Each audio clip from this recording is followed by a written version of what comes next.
ain't in the zone yet. Got your favorite stars on deck. Got the greatest stars, who's next? You should be checking this hot. Trying to push this rap format to the top. To the number one podcast spot. What's good? My name is Will Trust. And I am Big Up. And this is our new episode of our first episode, brand new episode, Will Trust and Big Up. It's the Will Trust and Big Up podcast. I'll let you introduce our special guest for the day. We got a legend in the building, but do the honors. Coming to the podcast today, our guest hails from ATL. Discovered in Atlanta while performing by the city's own super producer, Lil Jon.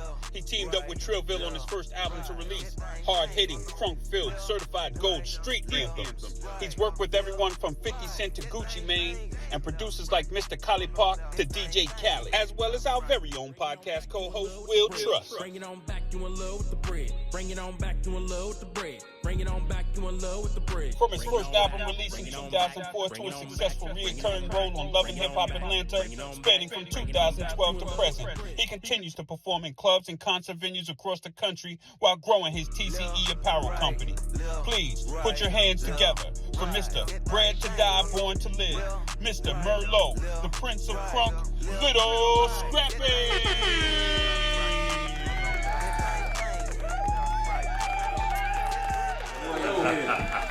Scrappy in the building. Yes, sir. Hey, look, I'm gonna start the show off like this. Today's sponsorship is being sponsored by the one and only Prince P. This is some new merch by me and my son, Princeton Pryor. And so this is our gift to you. You know what I'm saying? Love. And this is for the Mrs. Princess P. Definitely. Yeah, so my daughter loves it. My older daughter. yeah, so Princess P is inspired by my mom that passed away from cancer back in 2014. I met so her, it was only right that I did a Prince P and a Princess, Yeah, definitely. a male and female. So man, it's God given. So man, that's a blessing to you. Appreciate Take it, rock it. You feel I me? got it. Hey, so I'll let you start off. Yeah, man. Hey, so one of the questions I had, man, people know me as Big Up. It stands for businesses growing up. I'm very into business and stuff like that. So one of the questions I have for you is this. When you came into the game, was right at about the time when we started getting a whole lot of music streaming services and things like that. Did you and your team foresee that the music industry was going to change because sales began to go down, and so artists had to adapt and find new ways to be able? Did you foresee that the industry was changing and come up with different strategies? Yeah, well, the thing is like every time the music game and the industry changed, it always changed for the better of the artists. So, like when I was in it, it was the first streaming on YouTube, and then it was the ringtones, you know what I'm saying, and stuff like that. So it was like, as they come, I was like, dang, I always get this little sack of money and be like, oh, what's this from? They be like, oh, that's that new thing they got, the ringtone. You got like 2 million ringtone now, so you know what I'm saying? And it just always come, you know. And so it's like, only time you would have to worry about is when the labels get a hold of it and then they want they part in it, you know what I'm saying? Right. So, I enjoyed the whole thing. It's just like when the streaming, I had to learn the streaming for the music. I had to learn that because I was independent by then. Right. You know what I'm saying? So I had to learn how you can get 1 million streams, you know what I'm saying? And that would basically still be nothing, but it's something. You know what I'm saying? It's Right. somewhere. But, you know, I'm from where, you know what I'm saying, people had to really call into the radio station, and I want to hear that, you know what I'm saying? The labels had to walk you into the radio station. You had to talk to everybody at the radio station, eat pizza with them, talk to them, give them gifts, all that shit. Right. Go holler at a whole bunch of DJs, you know what I'm saying? Like, Put in that work. yeah, I come from putting in that work, you know what I'm saying? So it's never gonna, I don't care how much the game changed, I'm gonna always be like that. You know That's what I'm what's saying? up. Because it just worked for me. So basically, you could be successful no matter if it's changed as long as you're a hustler. Yeah, because it's like they don't teach like street dudes to sell drugs. It's like not a way to teach that, you know what I'm saying? But they learn it, and then once they want to go legit, they go and flip the whole thing, the whole mindset of it. It's like use the same hustle, but use it for something legitimate. Absolutely. How did you get discovered? I know you was with BME, right, Lil Jon. How did you even get discovered by him? Oh wow. Basically, I was doing my thing like in the street. You know what I'm saying? Just going to all the club performing, city by city in the South. You know what I'm saying? Tennessee, Florida, Alabama. You know what I'm saying? Mississippi, like everywhere in the South.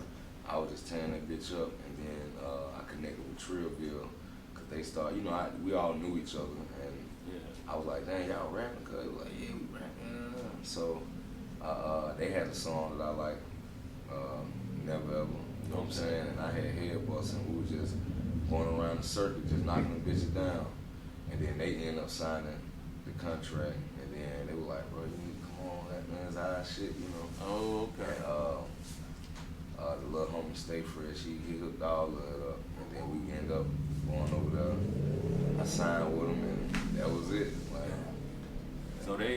so they got on first. yeah. And they kind of plugged you in. Yeah. Well, they was looking for they wanted the we was the first young guys. We was that first young energy out the A. Yeah. That was piping shit up in the early 2000s, you know what I'm saying? Okay. Like, we was the only ones that was really giving that.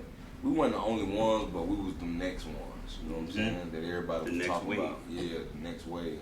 And everybody knew about it, you know what I'm saying? So they wanted that, you know what I'm saying? So you had a lot, basically you had a lot of love and admiration for like Trillville, because when we was on the Millennium Tour, I met y'all in Hampton. And I just noticed the whole family vibe, like, these my partners. Yeah. So I can see how that goes way deeper, like childhood. Yeah, no, them the homies, them high school homies, you know what I'm saying? Like, so, it's like, club then, and we still club now, there's the same shit. Like, That's what's up. Hey, I got a question. When I was doing some research, something I didn't know. At one point in time, you was with Disturbing the Peace. Yeah. I had never known that, man. Yeah, I did 2 singles with them. Addicted to Money and That's Her. You know what I'm saying? I did 2 singles with them, and it was good to me. Like, Luda the homies, shout out to Shaka, and Jeff, you know what I'm saying, and Aisha and everybody, like, they showed me hella fucking love, man, like, hella love, and basically they seen me, Atlanta artists that helped put work into Atlanta, you know what I'm saying, that brought a lot of eyes and ears to Atlanta, and they just wanted to basically just put me back where I need to be, you know what I'm saying, it was just like, just need to, So even when it was time to like get out the contract, it wasn't no biggie. It was cool. And that was my next question, because, hey, listen, the industry, from my understanding, is pretty small. You get to know everybody and stuff like that. Business ain't always, just because the business work out don't necessarily mean that y'all lose, Right. That y'all not friends anymore, right? Y'all still cool in that, right? Yeah, See each other and all that. I mean, it's always a mutual respect, you know what I'm saying? Like, for anybody that did anything for me, you know what I'm saying? I'm grateful, you know what I'm saying? I respect the game, you know what I'm saying? And like, even if I don't see them folk, when I do see them, I'm like, well, what's up? You know what I'm saying? Like, cause only time it could really be fucked up is like, people blame another human for they mishaps in life, you know what I'm saying? Like, you signed me way back then, but I'm still asking you for help now. Like, I'm sure I done had enough time to help myself. Absolutely. Or hurt myself, and now I want to blame you for whatever I did this whole time. You know what I'm saying? Now, I don't even deal with that. Everybody grown. You know what I'm saying? You a man, so when I see John, Luda, or even 50, you know what I'm saying? I was signed with 50. You know what I'm saying? If I see any of them, it's always salute, it's always love, cause y'all did something that nobody else didn't do in my life. You know what I'm saying? Every last one of them folk reached out to me. You know what I'm saying? Like, what's up? Like, I ain't called them for me like, hey, fuck with me. Now, every last one of them reached out to me, got a hold of me, like, I want to do that. Let's put something together. And it wasn't even long. It wasn't a whole bunch of conversation. It was it when it was it. Yeah, good business. Speaking of 50, that was like a paradigm shift. Like to come from, you know, you hit head buster, no problems, and then like when I seen that video Money in the Bank, I was like, oh, you feel me? That was a I thought big it was about to move. be crazy. I ain't gonna Like- lie. When I saw that video the first time, I was like, oh shoot. I thought it was. How did that even pop off? Well, I was in a situation where, you know, how the labels do, man. Like a new song pop up, and they go to this artist. They think, oh, let's take care of this artist. The artist is blowing up. We're gonna fuck with this artist. And I had something happen to me, to where I couldn't talk for a second. You know what I'm saying? And me and 50 had the same manager, Chris Lighty. God bless his soul, R.I.P. Okay. And you know, I was sitting at home, ain't nobody send me, you know, that thing that happened. They were like, so what gonna happen when shit get fucked up? Ain't nobody calling, ain't nobody. I'm talking about it was fucked up. You know what I'm saying? I had a baby on the way, my first daughter, and I had already seen Fit at the Buck video shoot that I know you gonna let me in and get mine. Okay. And I was at that video shoot because Buck invited me there, so I ended up going back to the A, going through what I was going through, and then I got a call and was like, "What up, nigga? You good? This 5-0." And I'm like, "Who? You know what I'm saying? What?" And I was on a lot of medication too, and cause I was like, "This 50 nigga, what's up?" I'm like, "Oh shit, like for real, like." Yeah. Yo, you know what I mean? And he was like, yeah, my nigga, you know what I'm saying? I heard about the situation, nigga. You know what I'm saying? I'm gonna see what we can do about, you know what I'm saying, me and John, like, getting together and, like, bring you back, baby. Like, cause you that nigga, you know what I'm saying? And he was like, don't worry about it, you know what I'm saying? I done got shot all up, nigga. Ain't nobody called me, ain't nobody come for me, you know? He was just basically telling me, like, boy, ain't nobody coming to save you, bro. Like, you know what I'm saying? Like, but I can put you in position to get you back going. And I said, man, that's all I need. That's all I want to own. You ain't got to give me no money. You ain't got nothing, bro. I just want to goddamn be back. Opportunity. Yeah, the opportunity. Yeah. And he gave it to me. God was good on that note. That's what's up. If you had a chance to rewind or start the career over, right? What would you do differently if you go back and be like, start it again? Would do anything different? Oh yeah, that's a good question. Would you do anything different?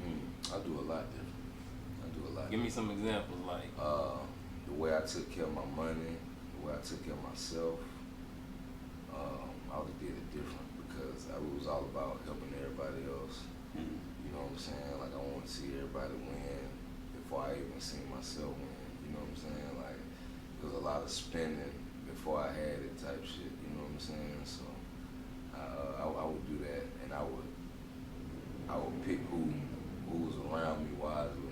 You know what I'm saying? Like you know, cause back then, you know, even now you can see it. You know what I'm saying? Like when these little guys, when they get the power, when they get the money, they go from little nerds in school, good little guys or good kids to now they mafia niggas. Now they setting up hits and shit. You know what I'm saying? You know now they always had money. Now they been getting money for forever, and they.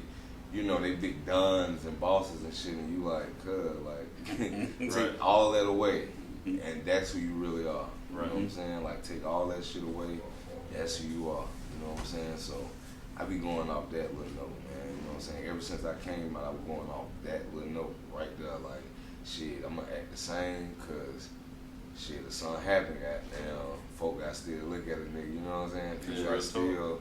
You know what I'm saying? I don't want to be like, oh, like he was acting like too much. Like he was just all that when he was goddamn popping. Now he want to come talk to her. You know what I mean? So I always just kept that shit 1,000. You know, like, you know, just talk to people, like be cool to people, like help people. People help me. You know what I'm saying? Like I always do that shit. I ain't never leave room. Like at first I ain't gonna lie, I had a little discomfort, like. Looking at Lil Jon, like, I'm like, damn, bro, like, you out there doing songs with everybody else in the world, but you want to do nothing with the people that you really tied to, you know what I'm saying? Right. But, it, like, he ain't really tied to us solely, you know what I'm saying? He's tied to us musically, like, the past, you know what I'm saying? Like, I'm not on that nigga label no more, you know what I'm saying? He ain't author, he don't have to do nothing for me. You know Right. what I'm saying? He's not obligated. You know what I'm saying? So I had to tell everybody, I'm like, shit, we gotta get up out that. Like, that shit ain't, unless you telling another man to take care of you, then, you know what I'm saying? You want him to, you know what I'm saying? You want a PP. Sit you on want his him lap to, like he's Santa Claus. yeah, you know what I'm saying? I don't know what I don't know what you think you're gonna get out of that. You know what I'm saying? Cause everybody got their own kids and they got their own life. I know, man, that shit over with. Yeah. What you gonna do about yourself? Absolutely. You know what I'm saying? So Given the opportunity, it's up to you from there. Yeah. I want to ask you. So my understanding is at the time when you was doing the Disturbing Peace, that's when you did the Just Another Day, which I watched. Yeah, I did do that. Yeah, Right. yeah. So I wanted to ask you, man, how'd you get into acting? How'd you feel about that particular role?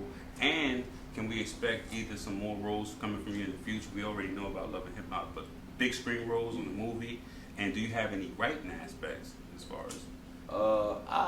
I you know, I hear from so many people, you know, you got that face, bro, you know what I'm saying? And my pops, he like, man, I picture my son like being in an action movie, man. and I be like, I be like, yeah, alright, you know what I'm saying? But it's something that I got a little hunger for, you know what I'm saying? I always want to do, you know what I'm saying? I just gotta, you know, put more effort and work in, you know, into it. That movie right there, I had a link. Somebody hit the manager at the time I was with, and they wanted to see if I could, you know, play that role. And I think I did alright.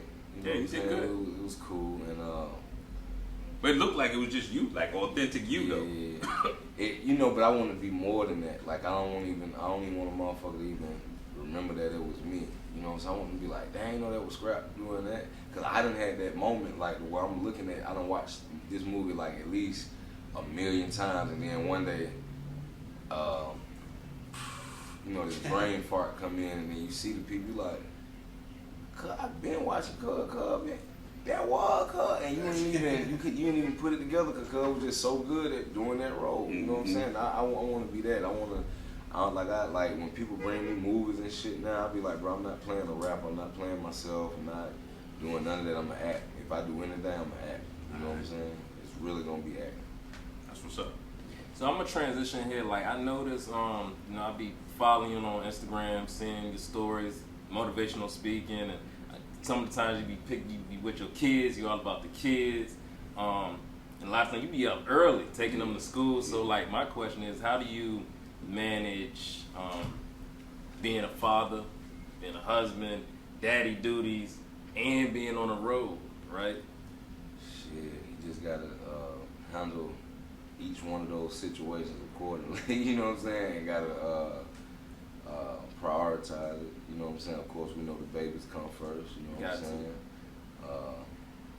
Work. You know what I'm saying? Gotta work to take care of the babies. You know what I'm saying? You just gotta have the time right. You know, the baby go to school at this time, get out at this time.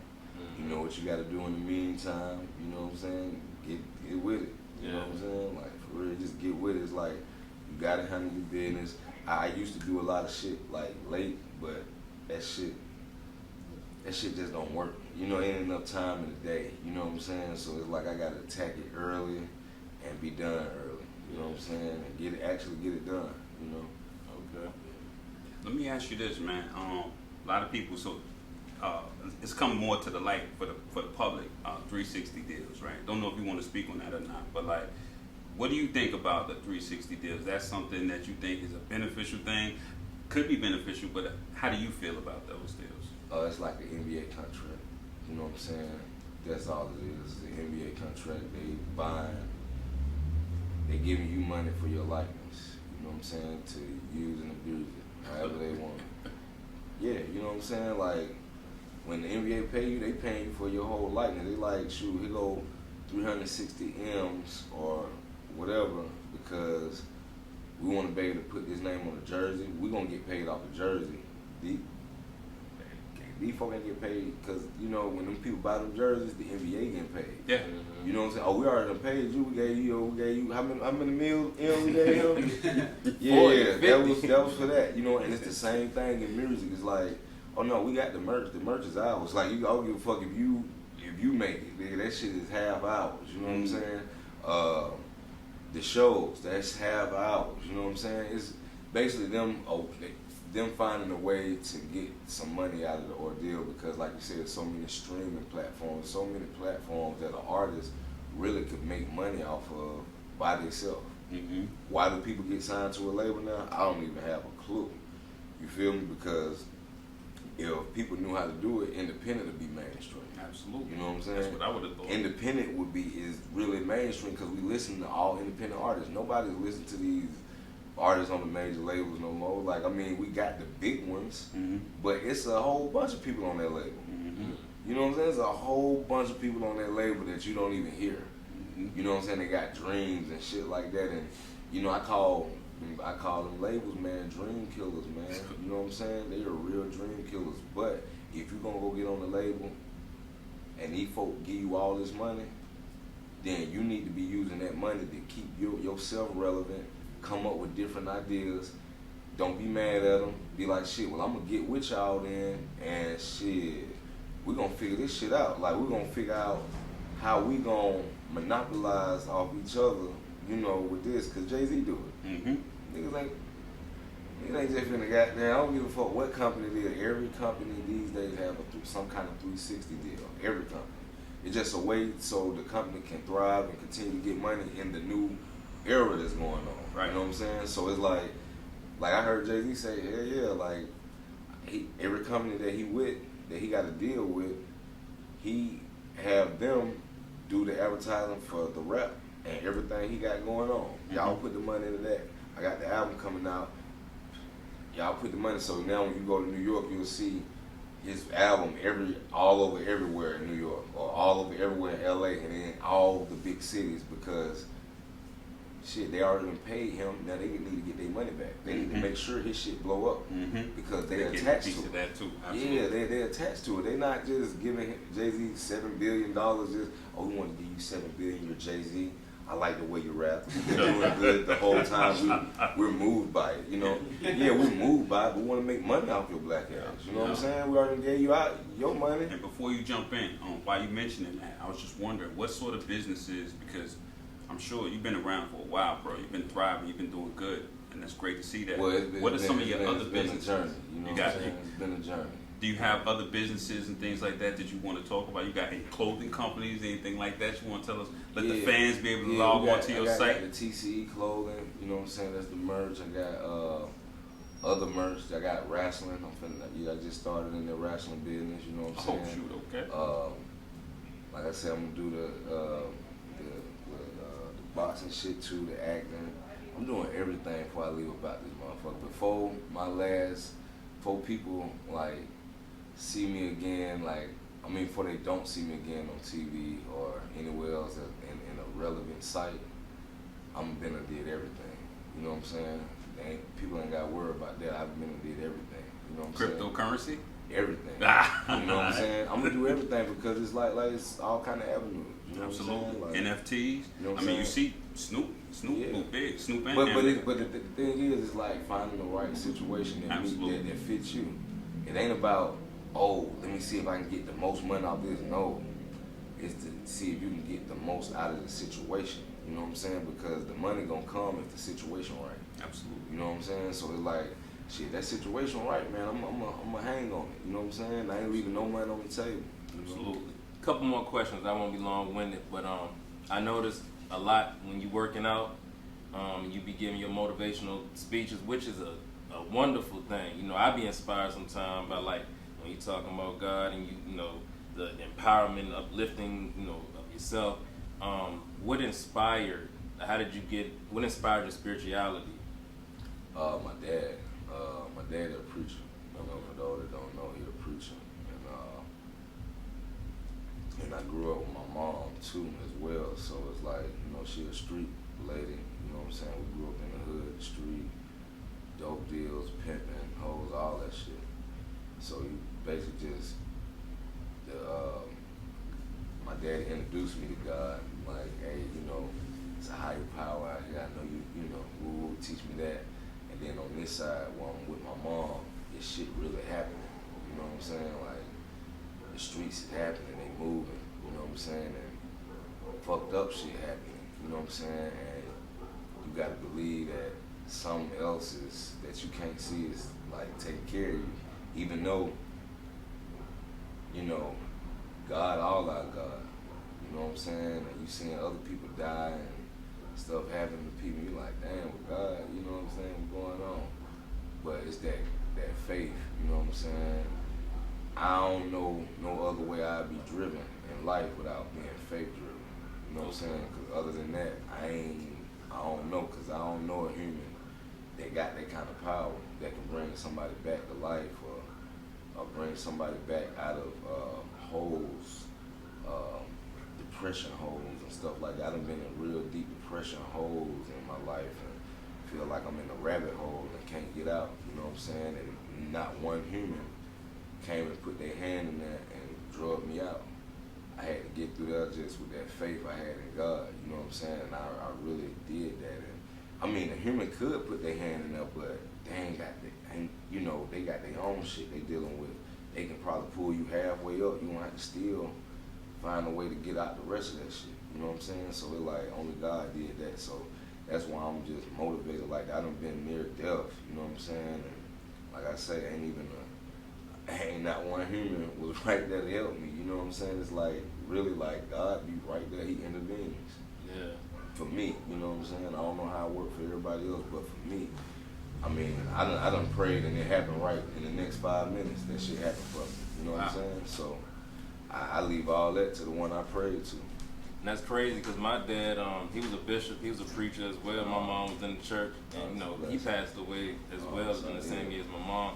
But like, it's crazy, you know, to have that spiritual background and like me going through all the adversity I've been through. You right, like, so when you have the motivational speeches, man, keep doing that. You feel me?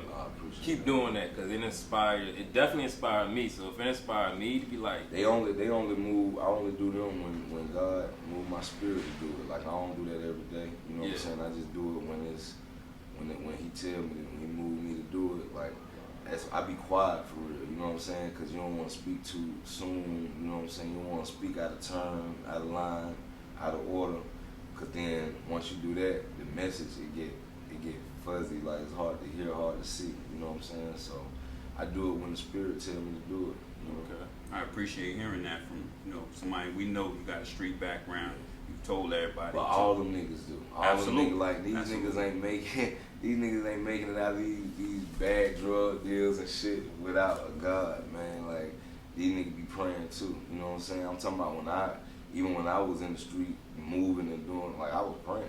Nigga, like I was telling everybody, like I was hitting the lick and I was praying about it. You feel me? Like for real, like yeah. What's up? Well, we're gonna end the segment, man. I want to appreciate you coming, but I would be remiss if I didn't just give the listener and the people of the podcast like our relationship. I just want to say I think I opened up for you in 2011, I believe, in Winchester. This has full circle. I think it was like 2010. 2010. This is how crazy it is, full circle, because we got a show in Winchester tonight. Yeah. So I opened up for you in 2010. Yeah. And you was with Royce Rizzy. Yeah, 24 hours. 24 hours, you feel me? So this is how God worked, man, and I just kept in contact. We started doing business together, built that relationship. So and you do good business, you know what I'm saying? Gotta do good business, gotta be, gotta keep it 100, but I appreciate you coming through, stopping through, blessing us with this interview, man. Much prayer, much respect, blessings up to you, man. Thank you, bro. Appreciate you. Love. Thank you so much, bro. We appreciate you, man. Thank you, bro. Thank you. Much success, peace, and blessings to you and your family. Thank you, bro. Thank y'all for tuning in. And that's a wrap. Tune into the next episode. Will Trust and Big Up. We're not even in the zone yet. Got your favorite stars on deck. Got the greatest stars. Who's next? You should be checking this hot. Trying to push this rap format to the top. To the number one podcast.